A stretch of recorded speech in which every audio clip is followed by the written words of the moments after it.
So by the time it came, they're like, well, we can't hold up the whole production of X-Men for you for this one actor. So that's when they picked up the phone. They called Hugh, and that was, and the rest is history. Yeah, right? Yeah, exactly. Like the rest literally is history because Hugh truly took the character and made it.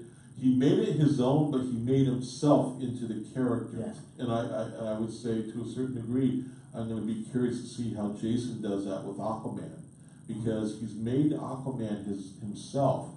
But now let's see how much of himself becomes Aquaman in staying true to the character that was on the pages. Well, I mean, if anybody's ever read Aquaman, especially in the early years, he was kind of like Namor, very like, I'm the king, like that kind of guy. Yeah.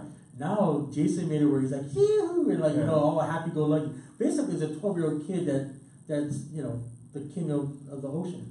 Well, you know what I say. I mean, in terms of Aquaman, I've always said this, and as soon as I found out what the cast who was cast, I was all for it. Because when I think, I mean, it made sense for the movies because like when you think of the ocean, when I think of the ocean, I think of the Islanders. I think of those people. I don't think of bleach blonde, blue-eyed dude. But at the same time, the Aquaman, the original Aquaman, was bleach blonde and blue-eyed and all that stuff. And so that's what I got used to. Yeah. You know what I mean? So when you look at Aquaman, when I think of Aquaman, I think of the Jim Lee looking Aquaman. Yeah. With Jason being cast at the time, especially coming from Hawaii, I had to take myself away from being from Hawaii. Yeah. And I was like, well, does he really look like him? Like, is he gonna match?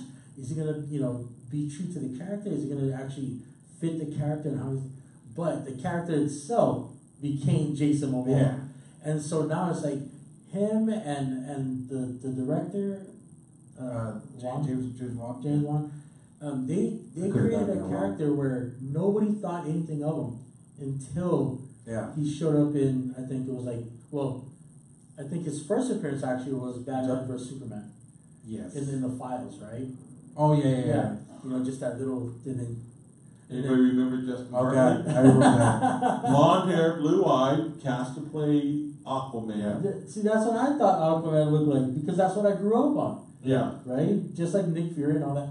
But because of the way the character was, the stories and everything, it made more sense to have him, Jason Momoa, in that role, other than Chris Hemsworth. You know what I mean? They got the similar body. Yeah. But now it makes more sense because if you really think about it, like you said, okay, now the story. If anybody's not seen Aquaman, spoiler alert. So avert your ears and your eyes. His father was Polynesian. His mother was from Atlantis. Atlanta, Georgia. But that character honestly could have been like the father figure could have been played by anybody, white, black, purple, whatever, right? And the reason why I say that is because he was a what's it called, that light tower. Yeah. Oh yeah. Yeah, it was a lighthouse keeper, and I hate to say it, but other than Hawaii and maybe like the islands, if you go to Maine, you're not going to get anybody except for a white, an old white grumpy dude. Yeah. Oh, get off my tower. Well, but also remember that his mother was from Atlantis. Yeah. So, but then again, it's funny because who was the actress that played the character? The most whitest actress ever. Nicole Kidman. Literally, her skin is like so white you can see through it. Exactly. So it was again. There's always creative liberties that are taken. Yeah, I like it. I like the fact that they actually have diversity in it. You know what I mean? Because now you have white and a particular ethnicity. And I'm gonna wrap this up with this. Okay. So if you look at the movie, and you look at the comic books, you can tell that the comic books aren't taken after the movies. No, like visually, they're not. Not at all. We're not going to change. We'll probably give Aquaman long 90s, but you can tell they're not So yeah, good job, guys. That's gonna be yeah. That you know what we should do. Take a commercial break. Okay, three. And with that being said, we're gonna take a commercial break. We'll be right back. Geeked Out right here on Dovetail Radio. Woo! All right, cool. I gotta see what's going on with this recording, and I gotta see what's going on with that battery. Cause Where did he go? Well, the battery's dead. Both of them. How's this do? We just had to restart it again. I don't know what happened. The battery. Where'd our cameraman go? Well, the battery's dead, so he had nothing to do. Restart. So, Is that why you restarted? but yeah, no, like You restarted it? that was a good topic. I think mine was actually the weakest with the fashion. Like I went for fashion, and I was like, okay, we're dying on this subject. Let's go with the merchandising. So let's not kick this dead horse. Let's go to merchandising. No. This will just keep on running. Okay, so So when is your first convention? Oh, we do the And the California conference last week. Is that the Comic Revolution? No. It's a one-day show down in Yorba Linda. Okay. alright. They have Ron Wilson and We gotta figure out this battery situation. drawing a blank as to what other guests Have coming out. be more prepared. Basically, it's Talk put about on something else. the show. It's put on. It's a one-day show put on by Terry O'Neill, who he owns Terry's Comics down in Southern It's like California. full batteries. And it was, lasting, like you know, it was 30 minutes. intended as a small one-day gig. Oh, It really? basically is So I don't know if they would fully charge. 20 retailers. I mean, Oh, so really kind of small. Oh yeah, Yeah. yeah, it's three definitely bars small. full though. So But the thing is, it's the first time that we will have an opportunity to get. We have a fairly good customer base in Southern California. Yeah. And a lot of times they So, like to, there should be instead of an mailing us books, they like to be able to drop them off to us. us. So we have to go down, number one, my best friend's surprise 70th birthday party that weekend. So, Yeah. that's Ron. And we also have to go see Because usually it would- John it would just be Bowerjack, push the Stan's batteries handler, for to them. get what And is use left some of board. the stuff that didn't get signed. Yeah. And then we also have to get some stuff signed by Jerry Conway, so that's all going Okay. on that weekend, so it's kinda like, well, Well, since we're already gonna be down in Southern California, Yeah, let's you might go as well ahead use it. and go to the show. Like the next one I got SoldierCon in El Paso, February something. Even like if we that. started fresh. Right after that, a week then later, all I got thing, San Diego Comic Book This should be Fest. so easy. It's in like a Sheraton or something. Original and Yeah. all. The table's like $25, Yeah. right, for the whole weekend, and the hotel next to it is like $100 for like 4 days. Tell you what, So, that's what I'm doing. the show, Yeah, let's see here, okay, so we have you and I sit down. California Con on the 27th. Mm-hmm. The next weekend, we're at North Texas. North Texas. And Fucking never well, been North no, it's Texas. called North Texas Comic Book. Yeah. Well, you look at the guest list. It's not many new people. It's like Mike's the guys Is that no camera? from some guys from the Camera? '70s, Like, you but take mostly the you take '80s battery and out, some into the and then '90s. that's Oh, just plug in and it Okay. had a cord. Randy Everling's gonna be there. Ooh, nice. But like He's I a said, good guy, I like it. it's a good list of people that we That get you on were- books all yeah, the time. yeah. So for us, that's It's a usually a good no-brainer, show. man. You gotta get there. Anyway, so we have that show on the 2nd. The 9th we have off. The 16th will be at Long Beach. Was this February? This is in February. We're off on the 23rd, but that happens to be the Amazing Hawaii show, which we have Francisco handling books for us there. Yeah. And then the first weekend of March, we have the We're gonna Vegas start Toy soon, so Con. just man the. Is that the first week of March? First weekend of March is the Vegas How long Toy is it? Con. You know, the thing is, I worked with the guy We're trying- before we're putting trying like the to- original. Well, that was at the Orleans. Did you do that? We were at the Orleans, and he asked me because I was, one of the guys that did Toy Con before. He asked me to help him build I'm hoping an that artist alley. I mean, So I did everything I had for this guy. Sia Owen from Aspen. I got Aspen Thomas. I got Ken Lasher. All these guys. And he agreed to pay for them to be there, as guests. So then, if I see that, He used all his money for the WWE celebrities like John Cena, and then he calls Ken Lasher and he calls like all these guys that I put him in contact with. He goes, oh, well, I can give you a table, but you have to get yourself here. After this whole negotiation, and so after that, I was like pissed off at this guy right here, and then he puts me in the back, like literally in the very back. I'm like, keep in mind that we are still live on YouTube. are we really? Yes. Okay, but still, I do all of this stuff for him, and he puts me in the back. I was like, you gotta be kidding me. He made a dollar because he Oh, are you talking about Super Toy Con? Yes. Oh my god. Anyways. Yeah, so we're still live. Well, and real we're gonna quick, unplug just to finish off the list, so we're at Vegas, Las Vegas Toy Con the first weekend of March. Second weekend of March, we're in New York for Big Apple, and then we're signing with John Romita on the Monday afterward. Mm-hmm. Then the following weekend, we're in Washington. We're in Seattle for Emerald City, and the weekend after that, we are in Chicago for C2E2. You're not doing WonderCon? Weekend after, huh? You're not doing WonderCon? Wait. And the weekend after that, which is the last weekend of March, is WonderCon. There you go. I was supposed to say. For you guys on YouTube, This is what happens. Anyway. folks, don't worry. We are going to be doing a post-production version of this, and then we'll erase this live version. Well, it doesn't matter because I don't say anything that I wouldn't say to the person's face. Yeah. So either way. Anyways, we ready to go? What is it? What are we talking about now? Oh, we're doing another show. Remember Phase 4. Oh, that's Are right. we doing yes, another yes, show? yes. Seriously? That's right. You mean I took my break? I didn't take my break yet? Okay, so for this one, guys, we're gonna just kind of wing it. No. We'll start the topic and we'll just kind of go. And, we'll try to wrap this up quickly. Okay. Fairly quickly, man. I mean, we'll get our bits in, but Yeah, I got to pick up Boss Lady at 5 o'clock. okay. All right, let's So, do it. all right, you ready, Jeff? We are back right here on Geeked Out on Downtown Radio. It's been a wild one, guys. We're gonna wrap this up with one last topic that we're gonna talk about. Biggie. We are in the twilight of Phase 3.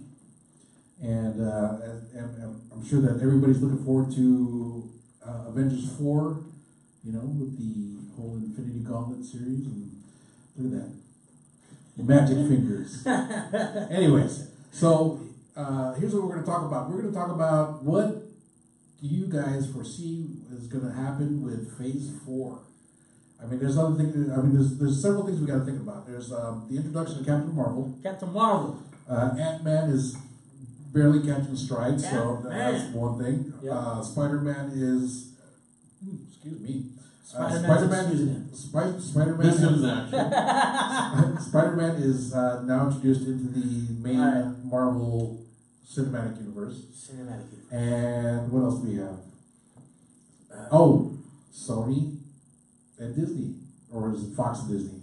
Yep, Fox they're all Disney. coming into the fray. It's all coming into the fray. So, what do you guys think is going to happen with Phase 4? Well, obviously there are plenty of characters that are not revolving around the X-Men universe, which is tied into the Fox deal. Ironically, what I'm going to be curious to see, because we were actually talking about this a little earlier. We were talking about people doing cameos and stuff like that. Yep. I'll tell you who actually, after I thought about this for a minute, I'll tell you who I think may start doing some cameos, and that's Roy Thomas. Roy Thomas, for those of you that don't know who Roy Thomas is, Roy was like the successor to the editor-in-chief of Marvel after Stan. He was kind of considered Stan's protege. And Roy, who was instrumental in the creation of so many characters such as Miss Marvel, Captain Marvel actually, Captain Marvel. But there are all kinds of different characters that Roy was involved in creating, and I think a lot of these characters you're going to see coming up in the screen one that actually I saw chatter about this recently. It might have been this morning or the other day. Was the Black Knight? Wow. Oh, that would be really cool. But here's the question though: which version of the Black Knight would they use? Because there's 3 different versions. But yeah, so I think it's going to be real interesting to see the different characters that are going to be introduced, and without a doubt, there's a ton of them that can be introduced into the Marvel universe. And again, once the Disney Fox merger or basically purchase or deal or whatever finally comes to a conclusion, and you truly have the transfer. You're talking about the Fantastic Four universe. You're talking about the X-Men universe. Oh my God! Just talk of you take Marvel's sandbox. You take Marvel's sandbox of them having the X-Men to play with. I'm sorry, not the X-Men, having the Avengers to play with. Yeah. And you now just tripled the size of that, because now you have the X-Men universe and you have the Fantastic Four universe, which each one, and I would say the X-Men obviously is bigger, but each one is, brings a ton of possibilities with it. What will also be interesting is to see which universes get rebooted and how they go about doing it. I mean, even with the X-Men universe, they introduced Deadpool into that. With Colossus and all that stuff. So not only do you get the X-Men. Okay, and there's been all kinds of chatter.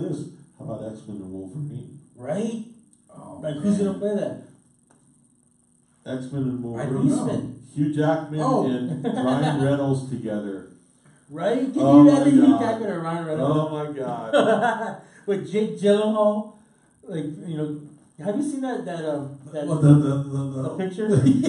Okay, did you see that? What? During Christmas time. Okay, so it's Hugh Jackman, Ryan Reynolds, and Jake Gyllenhaal. They're all together at a Christmas party, right? And I guess I heard about this. They pranked him and said, "Hey, it's an ugly sweater party."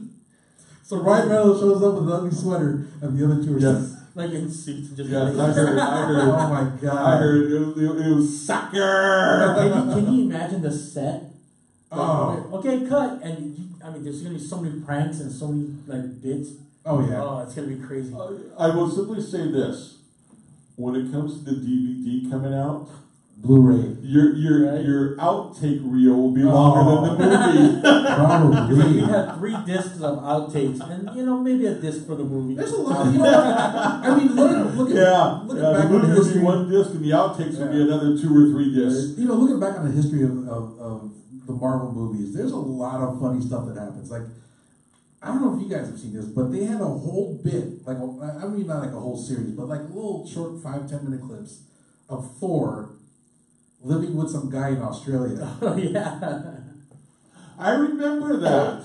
Oh, it was hilarious. That wasn't too long ago. That wasn't too long ago. That was, I want to say, probably what about it was prior to the Thor movie coming out, but not by much. So I want to say this is probably circa 2005, 2006. Oh, maybe more recent than that. It was definitely it was right before Ragnarok.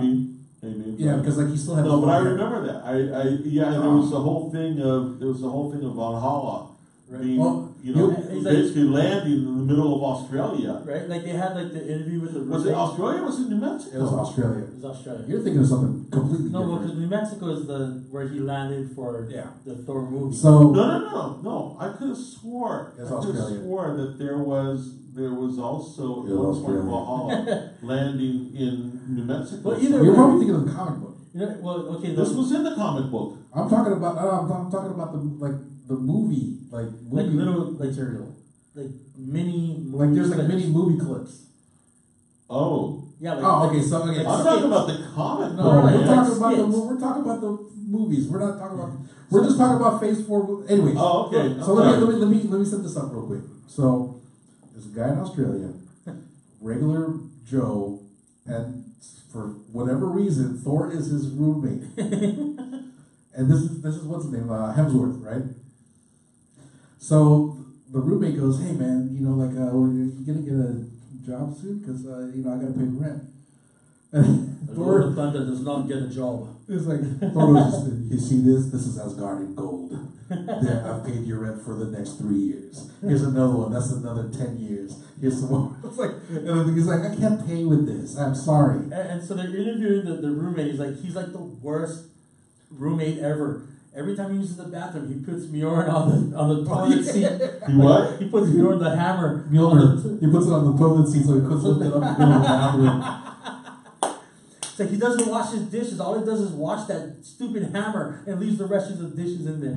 Or like he's trying to vacuum and Is there's this a, on YouTube? oh yeah. Oh, I gotta find it. Yeah, we'll look it up after the show. Yeah. So like, there's like he's trying to vacuum, and then you see the hammer's like literally in the middle of the floor. He's trying to vacuum around the it. hammer. So, anyways, but yeah, going back to what our topic was, Phase 4 Marvel. Like I said, there's Ant-Man, there's Spider-Man showing up finally. We got the Fox deal. Doctor Strange. He's only had one. He's really only had one movie, right? Well, there's Doctor Strange, and then of course there's Avenger 3. Yeah. That's it. So we still have movies. We have Captain Marvel, Black Panther. Well, basically, here's my prediction of what's going to happen in Phase 4, and that is they're going to space. Oh yeah, Yeah. They are full blown going to space. You know, with the introduction of Guardians of the Galaxy, it opened up that venue where they can actually go into space. Well, You know. Guardians of the Galaxy, and now you add to it Captain Marvel. Oh, Exactly. don't forget, they've been teasing Adam Warlock for how long now? Oh, but Yeah. at least 3 movies. Yeah, You know, so there's that's what I'm saying. The list of characters that have yet to be introduced into the Marvel Cinematic Universe. crazy. I want to see Galactus, how he should look. And that's a big mega cloud. Right, swirling cloud. I want to see Come Galactus. on. Especially because in Guardians of the Galaxy, they go into like this big head Oh, nowhere. nowhere, right? And it's literally a head of what are they called?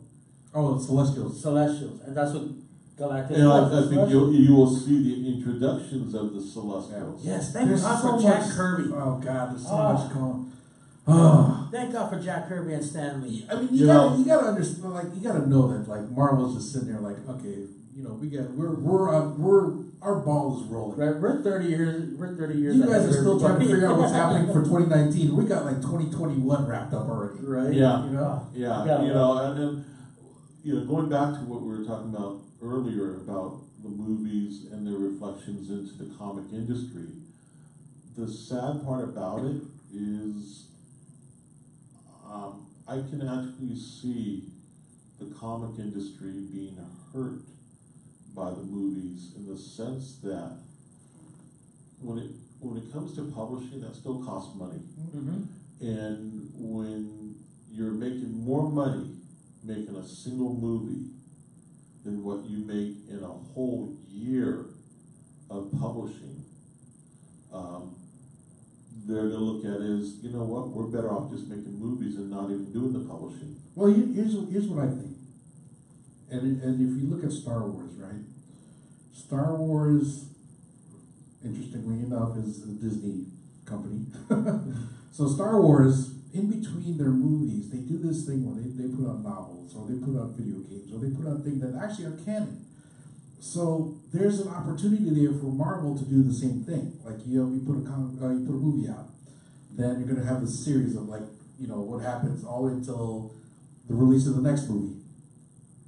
So I don't think it's going to be the death of comic books per se, but there's an opportunity there for them to do something like that. But they haven't really done that, because what they do is, you know, I think the old practice was they would put the movie out, and then you would have the comic book adaptation, and that was pretty much it, right? So they have an opportunity to merge the two and write a story in between what happens between movies.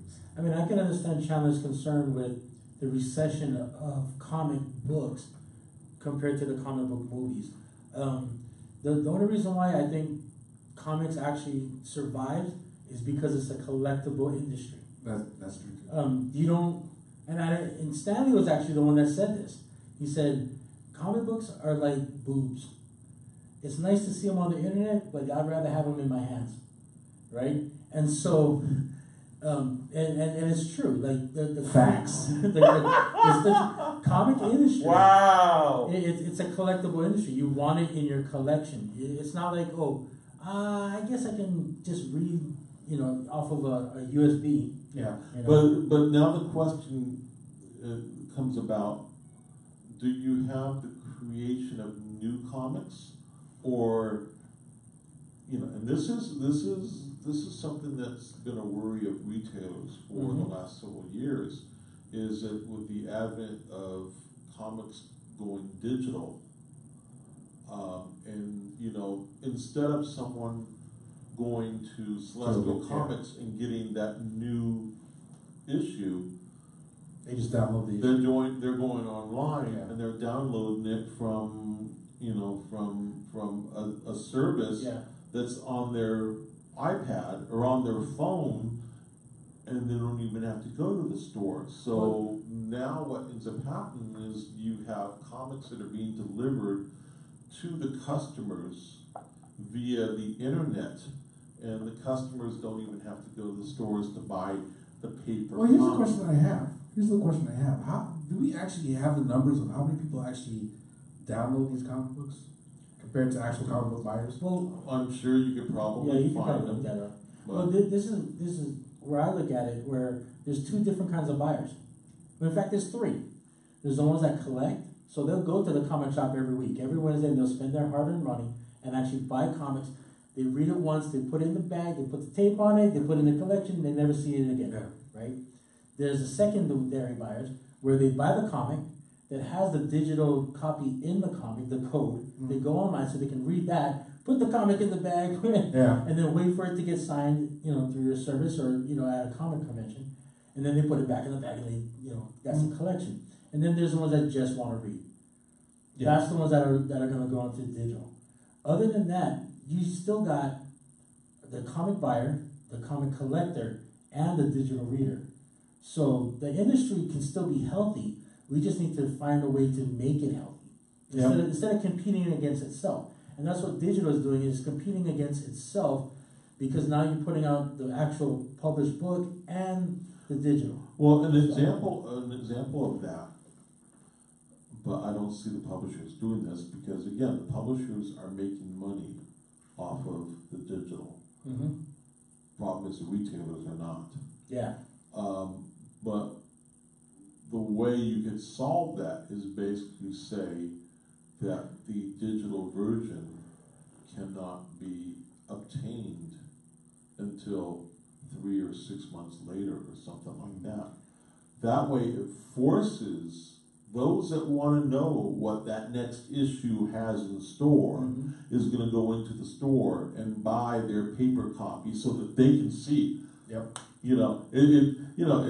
It's like people that are hooked on sitcoms. They want to see what you have the cliffhanger. You have the cliffhanger. Oh my God, Dallas. Right. Ross and Rachel ever get together? And people were just absolutely. I mean, they were going to claw each other to find out who killed JR. So they were waiting for that next episode. Comics are no different. What about this as a compromise? And I know this is totally off topic, but what if, instead of having to go online and download these comics, right? What if they do what they do for like gift cards? What if they go into a retailer like yourself and buy a card that has a download code on it? And then they can download that on their device, and then they'll be able to get the comic that they read. They're still providing you as a retailer with income, and they're not going directly to the source for the comics. That's actually a good way to make it where you don't have a wall full of long boxes of comics. Yeah, you just have the little cards. You're like, but at the same time, you want them to buy the physical comic. So what if you just make it exclusive, where you have to buy the physical comic to get the code that... Like how Marvel does it. Yeah, like how Marvel does it, to get the code to go online and read it. You know what I mean? So that way you get the physical and you get the digital. If we do it just card, then all you're gonna have is just a wall full of cards instead of a wall full of comics. Okay, Yeah. but again, remember But remember who we're talking about here. We're talking about a corporation that still has a bottom line to make, and they're going to make that bottom line however they can. They're not worried about, Well, I mean, I think and their bottom line is going to be selling as many copies, whether it's digital or whether it's paper, as many copies of each comic book that they can. Pure and simple, that's it. So do you think that the comic industry will go towards the trading card industry? Because the trading card industry, even though we don't have the Michael Jordan rookie cards and all that stuff, we don't have that anymore because it's just so saturated. But they're still there, right? You can still find trade comics shops everywhere. So even though it's still there, but they're still not making as much money as when the Beckett's came out and all that stuff. It's hard to say. It really is. Again, I do predict that you ultimately will still have a comic shop somewhere, because like you said, there's going to be those people that are going to want to put their hands on the paper, like and boobs. they're going to be willing to spend the money to buy a copy of whatever issue it is. Yeah. But what it comes down to is, instead of you having, like in Las Vegas, we have, how many shops do we have here? 20 something? At one point, we had 37 comic shops in Las Vegas. There That was only like 4 comic years ago. shops, and I wouldn't be surprised if, by a certain period of time, Yeah. I'm not going to make a prediction of when this is, but I will simply say that I do think ultimately you'll see that 37 go down to maybe 5. Because, again, your everyday reader is not going to bother going to a shop. They're just going to go online. Yeah. They're going to go online. And you also consider the fact that the publisher is able to sell an online version for significantly cheaper. Oh, absolutely. There's no shipping, there's no overhead. There's no shipping, there's no overhead, there's no cost of materials or anything. Yeah. And I hate to cut this off, but one last thing before we go, to get back on topic, what is your one personal wish list for Phase 4? Silver Surfer. Wait a minute, what was that? What is your one personal wish list for Phase 4? Like mine would be Silver Surfer and Galactus. Yep. X-Men versus Avengers. Ooh, that's a good Oh, one. man. That's a good one. That's a comic book, by the way, so go pick it up. Pick it up. I just want to see X-Men just show up. I just want them in the Marvel Cinematic Universe. Oh man, That's what I want. X-Men versus Avengers, A versus X. There was a huge crossover in the. Here's another one for you. series. Here's another one for you. Johnny Storm rooming with Spider-Man. And then we got. Oh no, Can you imagine? I was gonna say Iceman and Spider-Man. Then we would have to get Firestar. And, We're gonna have to get fired. But you know No, what? but They own it all. Johnny So. Storm and Spider-Man. oh yeah. They're How many interactions have you had with those two? Right? Yep. Oh, that Oh would be yeah. great. Oh yeah. The Silver Surfer Galactus. Let's make it that's happen. amazing. Anyways, with that being said, we are gonna wrap this show up. Thank you for tuning in, guys. Welcome to 2019. Yay! Yes, that's what's up. It is Geeked Out. This is Deptile Radio. I'm your man JQ. This is Freak. Woo! This is Chandler. Yo. And we are out.